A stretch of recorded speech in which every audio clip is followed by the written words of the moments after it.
ओम नमः शिवाय। हर हर महादेव। दोस्तों, आज की इस वीडियो में हम बात करने वाले हैं कि आप लोगों को महाशिवरात्रि के व्रत में क्या क्या खाना है और क्या नहीं खाना है, और कौन सी वह एक चीज ऐसी है जो आपको महाशिवरात्रि के दिन खानी भी है और भगवान भोलेनाथ को चढ़ानी भी है, जिसे आपको खाने और भगवान भोलेनाथ जी को चढ़ाने से पूरे साल आपके घर में भगवान भोलेनाथ जी की कृपा बनी रहेगी और आपके घर में पूरे साल पैसा आता रहेगा। देखिए दोस्तों, जो महाशिवरात्रि होती है वह गंगा जल की हर एक बूंद की तरह पवित्र मानी गई है, शुभकारी मानी गई है। हमारे हिंदू परंपरा में शिवरात्रि का बहुत महत्व है और यह पर्व फाल्गुन मास के कृष्ण पक्ष की चतुर्दशी को मनाया जाता है। भगवान भोलेनाथ भोले भंडारी हैं। वे एक लोटा जल से भी प्रसन्न हो जाते हैं, मात्र एक बेलपत्र से भी अति प्रसन्न हो जाते हैं। लेकिन भगवान भोलेनाथ शीघ्र ही गुस्सा भी हो जाते हैं। जहां भगवान भोलेनाथ को कुछ चीज प्रिय है तो वहीं कुछ चीज आप यह भी हैं। कुछ चीज ऐसी हैं जिनका भगवान भोलेनाथ जी की पूजा में अगर इस्तेमाल ना किया जाए तो भगवान भोलेनाथ का पूजन अधूरा रह जाता है। वही कुछ चीजें ऐसी होती हैं जो अगर अनजाने में आप भगवान भोलेनाथ को अर्पित कर देंगे तो उससे भगवान भोलेनाथ आपसे रुष्ट हो जाएंगे। इसलिए भगवान भोलेनाथ की पूजा करते समय कुछ बातों का विशेष ध्यान रखना चाहिए। आज के इस वीडियो में हम आपको बताएंगे कि महाशिवरात्रि के पावन पर्व पर क्या करें क्या ना करें, कौन सी ऐसी वस्तुएं हैं जो भगवान भोलेनाथ को अति प्रिय हैं और कौन सी ऐसी वस्तु है जो भगवान भोलेनाथ को बिल्कुल भी प्रिय नहीं है, और कौन सी वस्तु है जो भगवान भोलेनाथ को भूल से भी अर्पित नहीं करना चाहिए। दोस्तों, वीडियो आगे शुरू करें उससे पहले भगवान भोलेनाथ जी के सच्चे ब्रेन बल्ब चैनल की इस वीडियो को एक लाइक अवश्य कर दें और बॉक्स में जय भोलेनाथ अवश्य लिख दें, जिससे कि भगवान भोलेनाथ जी का आशीर्वाद आपको सीधे प्राप्त हो सके। दोस्तों, सबसे पहले जानते हैं कि महाशिवरात्रि के पावन पर्व पर क्या करना चाहिए जिससे कि भगवान भोलेनाथ और माता पार्वती का आशीर्वाद आपको प्राप्त हो। महाशिवरात्रि के दिन भगवान भोलेनाथ की पूजा सफेद या लाल रंग के वस्त्र धारण करके ही करें। सफेद और लाल रंग के वस्त्र धारण कर भगवान भोलेनाथ का पूजन करना बहुत ही शुभ माना जाता है। यदि संभव हो तो इस दिन पूजा में बिना सिले हुए वस्त्र पहने महाशिवरात्रि के पावन पर्व पर भगवान भोलेनाथ की शिवलिंग का पूजन अवश्य ही करें। शास्त्रों के अनुसार महाशिवरात्रि के दिन ही भगवान भोलेनाथ शिवलिंग के रूप में प्रकट हुए। इसलिए इस दिन शिवलिंग का पूजन करना सबसे ज्यादा श्रेष्ठ माना जाता है। शिवलिंग का पूजन करने से भगवान भोलेनाथ और माता पार्वती के असीम कृपा प्राप्त होती है। वैसे तो महाशिवरात्रि पर भगवान भोलेनाथ का पूजन रात्रि के चारों पहाड़ में किया जाता है। दोस्तों, इस बार पंचांग के अनुसार फाल्गुन माह के कृष्ण पक्ष की चतुर्दशी तिथि की शुरुआत 8 मार्च रात में 9:47 से होगी। इस तिथि का समापन अगले दिन 9 मार्च शाम 6:17 पर होगा। महाशिवरात्रि व्रत के दिन भगवान भोलेनाथ जी की उपासना निशिता काल में की जाती है। इसलिए महाशिवरात्रि व्रत इस साल 8 मार्च 2024 शुक्रवार के दिन रखा जाएगा। दोस्तों, अब बात करते हैं कि आप लोग किस पहर में कितने समय पूजन कर सकते हैं। प्रथम पहर पूजन समय 8 मार्च को शाम 6:25 से शुरू होगा और समापन रात 9:28 को होगा। दूसरा पहर पूजन समय 8 मार्च को रात 9:28 से शुरू होगा और समापन 9 मार्च को रात 12:31 पर होगा। तीसरे पहर पूजन समय मार्च को रात 12:31 से शुरू होगा और समापन सुबह 3:34 पर होगा। दोस्तों, महाशिवरात्रि का मतलब है भगवान भोलेनाथ का रात्रि के समय पूजन करना। इससे भगवान भोलेनाथ अति शीघ्र ही प्रसन्न हो जाएंगे और आपको मनचाहा वरदान देंगे। महाशिवरात्रि पर भगवान भोलेनाथ के साथ माता पार्वती जी की पूजा भी अवश्य ही करें। ऐसा करने से आपको भगवान भोलेनाथ के साथ माता पार्वती जी का भी आशीर्वाद प्राप्त होगा। शिवरात्रि के दिन भगवान भोलेनाथ की शिवलिंग पर बेलपत्र अवश्य ही अर्पित करें। बेलपत्र भगवान भोलेनाथ को अति प्रिय है। बेलपत्र के बिना भगवान भोलेनाथ का पूजन अधूरा माना जाता है। बेलपत्र एक पत्ता नहीं माना जाता।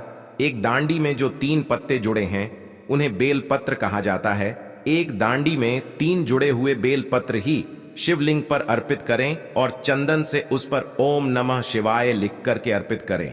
ऐसा करने से भगवान भोलेनाथ की कृपा प्राप्त होती है।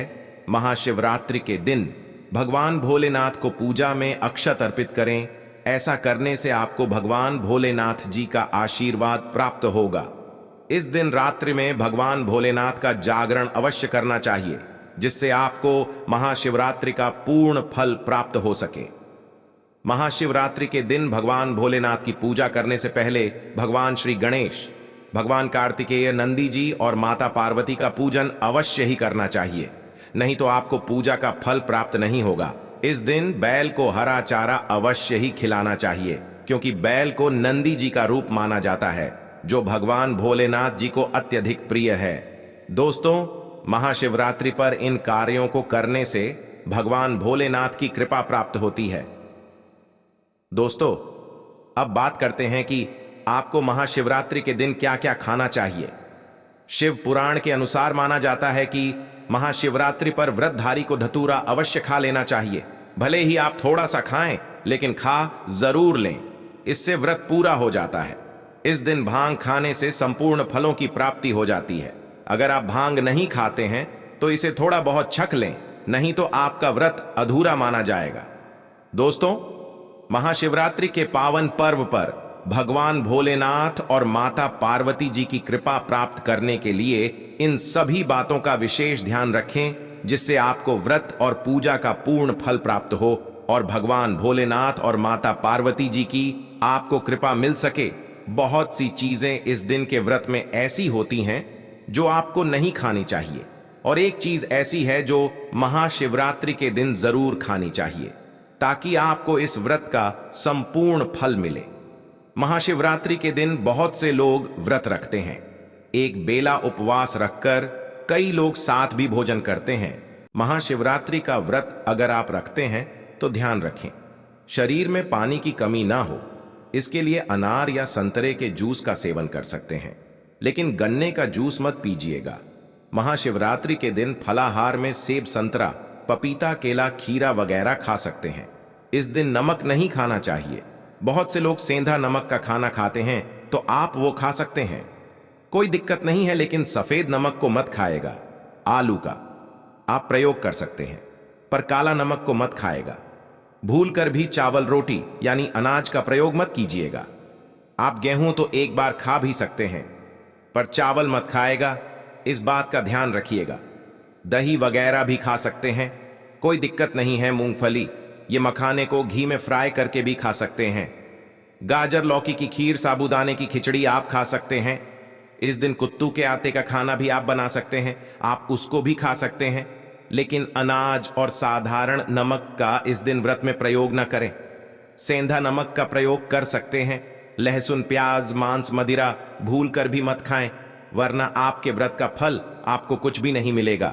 इन चीजों का आपको ध्यान रखना है, नहीं तो आप पाप के भागीदार हो सकते हैं। महाशिवरात्रि पर व्रतधारी को खाने पीने की चीज दूसरों को मिल बांट कर खानी चाहिए, शेयर करनी चाहिए। भगवान भोलेनाथ अति प्रसन्न होते हैं, लेकिन वो एक खास चीज जो भगवान भोलेनाथ पर अर्पित भी की जाएगी और खाए भी जाएंगी, वो है पंचामृत। आप पंचामृत जरूर अर्पित कीजिएगा और बाद में उसको प्रसाद के रूप में जरूर खाइएगा। दूसरी बात, इस दिन सात्विक तरीके का खाना बनाकर खाया जाता है। आप फलाहार भी कर सकते हैं या फिर आप सिंघाड़े का हलवा खा सकते हैं। इस दिन शिवलिंग के ऊपर बेर जरूर अर्पित करें। उसके बाद फलाहार करते समय इस बेर को जरूर खाएं। याद रखिए, इससे शत्रु और विरोधी कभी सर नहीं उठाएंगे और जीवन में आपकी चारों दिशाओं में जय जय कर होगी। आप विजय श्री को प्राप्त करेंगे। बेर अर्पित करने से दुश्मन का सर्वनाश होता है या फिर दुश्मन आपके खिलाफ कुछ नहीं कर पाते। शिवलिंग पर काले तिल जल में डालकर या दूध में डालकर जरूर अर्पित कीजिएगा। शनिवार का दिन है तो इस दिन काले तिल अवश्य अर्पित करें। बहुत ही शुभ और मंगलकारी माना जाता है। शनि दोष से पीड़ित व्यक्ति को शनि से छुटकारा मिल जाता है। वैसे महाशिवरात्रि के दिन आप दूध का सेवन कर सकते हैं, लेकिन केवल दूध नहीं, उसमें 2-4 चीनी के दाने डालकर ही सेवन कीजिएगा। केवल दूध कभी भी नहीं पीना चाहिए। व्रत त्योहार में तो भूल कर भी नहीं। 2-4 दाने चीनी डाल दें। भले ही आप चीनी ना खाते हो तो भी इस तरह से आपका व्रत पूर्ण होगा। दोस्तों, आप बात करते हैं कि आप लोगों को महाशिवरात्रि के व्रत कैसे रखना, किन किन बातों को आपको ध्यान रखना है। पूरी जानकारी इस वीडियो में आगे हम बताने वाले हैं। दोस्तों, वीडियो शुरू करें।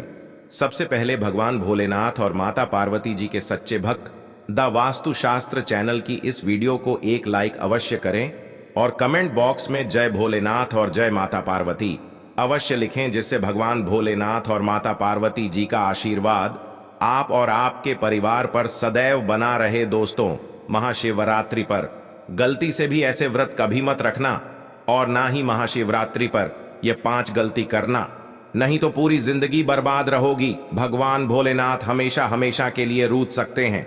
ये गलती नजरअंदाज बिल्कुल भी ना करें। दोस्तों, महाशिवरात्रि किसी भी शुभ मुहूर्त में पड़े, लेकिन आप ये गलती कभी मत करना। महाशिवरात्रि के दिन खास तौर से व्रत रखते समय इस बात का ज्ञान आपको होना चाहिए। शिवरात्रि के दिन यह 5 गलती करना आपको भारी पड़ सकता है। इस दिन भगवान भोलेनाथ और माता पार्वती जी की पूजा शुभ काल के दौरान ही करना चाहिए। तो ऐसे में हम यह जानते हैं शिवरात्रि पर क्या गलतियां नहीं करना चाहिए जिससे भगवान भोलेनाथ क्रोधित ना हो। तो चलिए जानते हैं दोस्तों, शिवरात्रि के दिन क्या करें। महाशिवरात्रि के दिन व्रत करें और सुबह जल्दी उठे, स्नान करें और साफ सुथरे कपड़े पहने। शुभ काल में मंदिर जाकर भगवान भोलेनाथ जी को जल और दूध चढ़ाएं। इस दिन भगवान भोलेनाथ जी का ध्यान करें। ओम नमः शिवाय का जाप अवश्य करें। इस दिन आपको भोजन ग्रहण नहीं करना है, इसीलिए अगर आपने व्रत किया है तो सिर्फ फल खाकर ही व्रत पूरा करें और हो सके तो पूरा दिन फल भी खाएं और दूसरे दिन व्रत छोड़ें। अगर आपसे नहीं हो पा रहा तो आप एक समय में भोजन कर सकते हैं। दोस्तों, वीडियो आगे शुरू करें। सबसे पहले भगवान भोलेनाथ जी के सच्चे भक्त द वास्तुशास्त्र चैनल की इस वीडियो को एक लाइक अवश्य कर दें और कमेंट बॉक्स में जय भोलेनाथ अवश्य लिख दें, जिससे कि भगवान भोलेनाथ जी का आशीर्वाद आपको सीधे प्राप्त हो सके। दोस्तों, सच्चे दिल से इस नियम को मानने वाला व्यक्ति भगवान भोलेनाथ जी को बहुत ही प्रिय होता है। दोस्तों, अब बात करते हैं महाशिवरात्रि के अवसर पर आपको क्या गलती नहीं करना चाहिए जिससे भगवान भोलेनाथ क्रोधित ना हो। दोस्तों, चाहे कुछ भी हो जाए, महाशिवरात्रि के दिन मांस मदिरा का सेवन गलती से भी मत करना, नहीं तो आपके साथ कुछ भी हो सकता है। महाशिवरात्रि के दिन देर तक कभी ना सोएं, इससे आपका भाग्य बिगाड़ सकता है। भगवान भोलेनाथ रूठ सकते हैं। महाशिवरात्रि के दिन दाल चावल या गेहूं से बने पकवान नहीं खाना चाहिए। इस दिन आप सिर्फ फल, दूध, चाय और कॉफी ले सकते हैं। दोस्तों, अगर आप भगवान भोलेनाथ जी को प्रसन्न करना चाहते हैं तो इस दिन काले कपड़े भूलकर भी मत पहनना। इस दिन जितना ज्यादा हो सके भगवा रंग, यह लाल रंग का ही कपड़ा पहने, बहुत ही शुभ और मंगलकारी माना जाएगा। इस दिन गलती से भी पति पत्नी शारीरिक संबंध भूलकर भी ना बनाएं, अन्यथा भगवान भोलेनाथ के क्रोध का सामना आपको करना पड़ेगा। इस दिन जितना ज्यादा हो सके दान पूर्ण करें।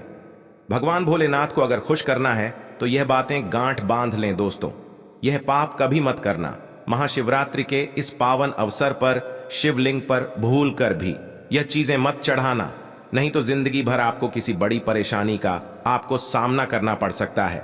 आपका व्रत टूट भी सकता है। भगवान भोलेनाथ अत्यंत क्रोधित हो सकते हैं, जान लीजिए, नहीं तो आपके व्रत रखने का कोई भी फायदा नहीं। तो चलिए जानते हैं दोस्तों। नंबर 1, तुलसी। पौराणिक कथाओं के मुताबिक तुलसी को माता लक्ष्मी जी का स्वरूप माना जाता है। माता लक्ष्मी जी भगवान विष्णु जी की अर्धदांगिनी है। भगवान विष्णु शालिग्राम की पूजा में ही तुलसी का प्रयोग किया जाता है। ऐसे में शिवलिंग पर तुलसी का प्रयोग वर्जित है। यह आपको पाप का भागीदार बना सकता है। ऐसा अनर्थ कभी मत करना। दोस्तों, नंबर 2, सिंदूर। सिंदूर एक प्रकार से श्रृंगार की वस्तु है जो सभी देवियों को चढ़ाया जाता है, परंतु भगवान भोलेनाथ बैरागी हैं और वह महाकाल है, इसीलिए उन्हें सिंदूर नहीं चढ़ाया जाता है। ऐसा पापा आप कभी मत करना। दोस्तों, नंबर 3, शिवरात्रि के पावन अवसर पर जितना ज्यादा हो सके आपको भगवा रंग पहनना चाहिए। भगवान भोलेनाथ अति प्रसन्न होते हैं। इस दिन काले कपड़े पहनने से बचना चाहिए और मंदिर में काले वस्त्र पहनकर कभी प्रवेश न करें। दोस्तों, नंबर 4, हल्दी।